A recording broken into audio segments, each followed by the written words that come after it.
अपन अपने जीवन को भी देखें, अभी तक अपन समझ करो 20 साल हो गए तत्व सुनते सुनते, तो अपन ने अप्रयोजन भूत कार्यों में कितना समय दिया धर्म के नाम पर, और जो प्रयोजन भूत था उस पे अपन ने कितना ध्यान दिया।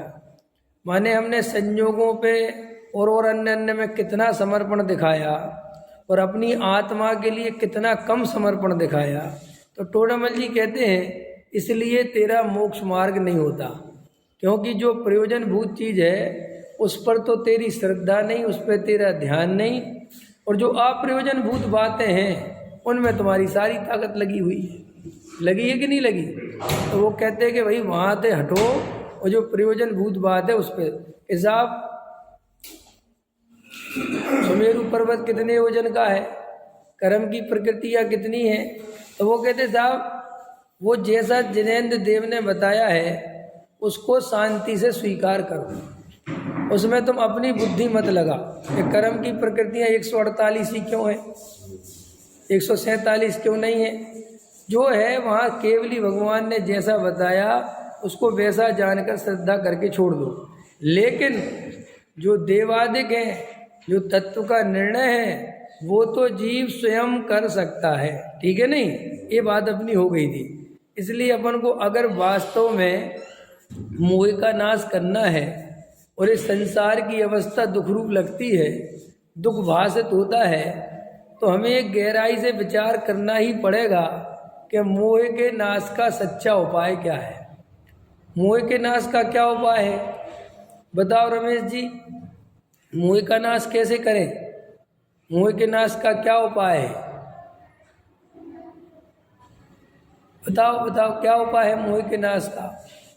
केवल और केवल तत्व विचार, केवल और केवल भेद ज्ञान, और कोई उपाय नहीं है, कोई उपाय नहीं है। उपाय यही है, समझ में आया? भगवान के दर्शन, पूजन, भक्ति, इन सब से भेद ज्ञान ग्रहण करना ही एकमात्र प्रयोजन है। अगर अपन इनसे भेद ज्ञान का प्रयोजन सिद्ध नहीं करते तो ये कोरा क्रिया कांड बन के भाव चला जाएगा।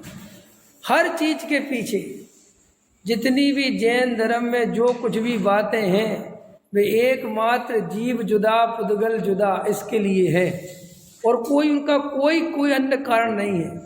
चाहे तीर्थों की वंदना करो, चाहे व्रत करो, चाहे उपवास करो, चाहे नियम व्रत पालो, चाहे पूजन करो, चाहे दान दो, चाहे भक्ति करो, चाहे स्वाध्याय करो, चाहे प्रथमानियोग पढ़ो, चाहे कर्णानियोग पढ़ो, चाहे चरणानियोग पढ़ो, चाहे द्रव्यानियोग पढ़ो, जो कुछ भी है, चाहे घर छोड़ो, चाहे त्यागी वृत्ति बनो, कुछ भी करो, उपाय एकमात्र भेद ज्ञान का ही है। और अगर हम भेद ज्ञान नहीं करते तो हमें सम्यक दर्शन की प्राप्ति नहीं होगी। और भेद ज्ञान कब करना? 24 घंटे करना, निरंतर करना, तब जाके वो आत्मा का जोर आएगा, तब जाके वो सम्यक दर्शन की प्राप्ति का उपाय बनेगा। और अगर अपन ने नहीं किया और अपन इधर उधर लगे रहे और जो वेद ज्ञान की बात है मूल उस पर ध्यान नहीं दिया, तो सोनामल जी कहते जैसे अनंत भव गए, ये भी एक भव उसमें शामिल कर लेना, ये भी गया।